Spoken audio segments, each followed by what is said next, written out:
This is a day each year when many Americans reflect on how unified we felt as we faced terror.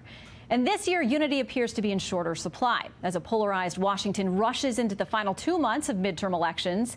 This morning, we'll talk with two members of the Senate, Jon Tester of Montana. But first, to Tim Scott in South Carolina. He is the author of the new book, America, A Redemption Story. Senator, welcome back to Fox News Sunday.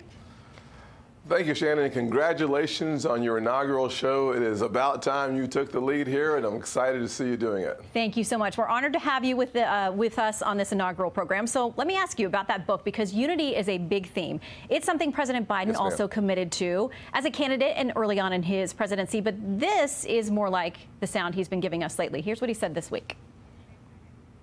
Okay, I'll tell you what he said. He says extreme MAGA Republicans just don't threaten our personal economic rights.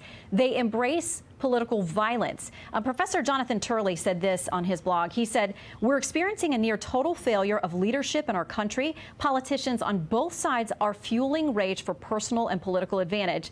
Senator, we've been talking about the unity we felt in the wake of 9/11, but here we are 21 years later. Is it a pipe dream to really think we can get to some kind of unity? Not at all, Shannon. The good news is that America always comes together after the crisis. I call it the aftermath mentality.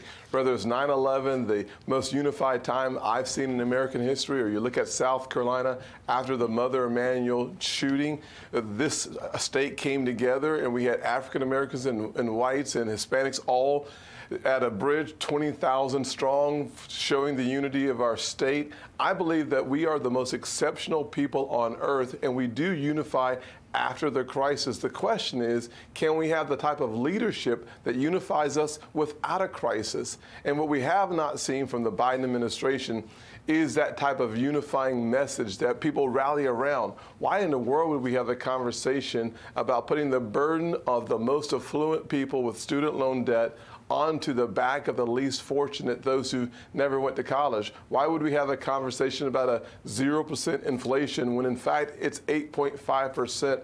And why would we have the President of the United States deliver a soul-crushing speech that was unnecessary, polarizing, and inflammatory? We have done better, we will do better, and that's why elections have consequences. Well, I'm going to ask your counterpart across the aisle about that coming up in just a minute, but let's talk about the midterms, because folks are going to have to choose sides there. Pew Research has out new polling that shows for registered voters the things they care about, very important issues to them. The economy is at the top of the list. Not surprising, but among a key constituency, Politico now has this headline: they're getting killed among women. Skeptical female voters stand in the way of GOP Senate. Republicans' chances of retaking the Senate majority are diminishing thanks to abortion. You're unabashedly pro-life. You signed on to a brief to the Supreme Court in the Dobbs case, which ended up overturning Roe v. Wade. What do you think now about the possibility that that may cost you control of the Senate, where if the GOP was in control, you'd have a much broader sweep over much broader issues, including things like federal judges? Any second thoughts? None at all. I actually think that the momentum is, in fact, heading in our direction. You look at the polling in Georgia. Herschel Walker has been gaining ground steadily for the last 2 or 3 weeks. J.D. Vance in Ohio is gaining ground. Dr. Oz in Pennsylvania gaining ground. And frankly, in North Carolina, we are in a pretty solid position with Ted Budd. Here's the truth about the issues that matter to the American people. The economy, inflation, and gas prices are the top 3 issues. And without any question, the social issues certainly presents an opportunity for us to have a conversation with the American people about what matters to them and how we should approach that issue. I can tell you how not to approach the issue. It is the banking hearing I had when Secretary Yellen told me that black women living in poverty could increase their labor force participation rate by having abortions.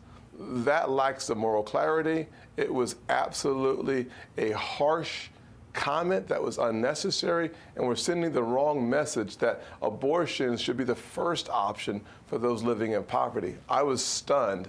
So the issue is really important. How we handle it is more important. Well, let me ask you, because you mentioned a number of those Senate races. There's no doubt there has been controversy there. There have been what many people view as unforced errors by a number of the GOP candidates who ended up being nominated there. Even the Senate Minority Leader, Mitch McConnell, had this to say. He said, candidate quality has a lot to do with the outcome. What do you say to those who say Republicans have nominated some people that are going to have a hard time getting through the general?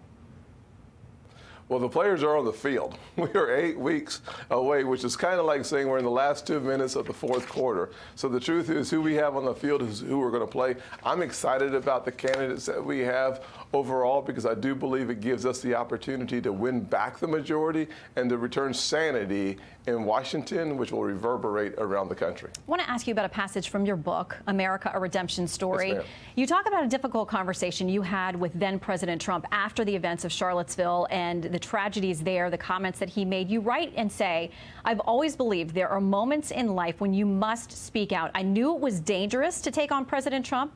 I often tell people if it isn't absolutely necessary, don't do it. But for me, this was a moment of absolute necessity. It's a fascinating story in the book. You talk about being summoned to the White House, going there to talk with the president, and ultimately there was a positive outcome to that conversation. But it begs the question, yes.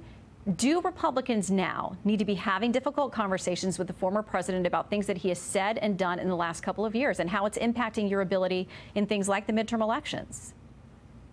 You know, one of the things I try to do in my book, America, A Redemption Story, is to tell both sides of the ledger. And certainly the Charlottesville comments by the former president was something that I believe was very difficult. And so we had a good conversation. I'm not sure that we got to the same side of the issue, but we did get to the same side of the solution, which was helping people who were hurting, helping people in marginalized communities. And today, I think we need to have hard conversations with the American voters about not red or blue solutions, but about American solutions. Let's have hard conversations about the fact that in America, a good education is the closest thing to magic. And that's why 67% of Democrats, 68% of independents, 70% of Hispanics, 74% of African Americans all agree that quality education is necessary for the furtherance of the American dream in the hardest hit communities.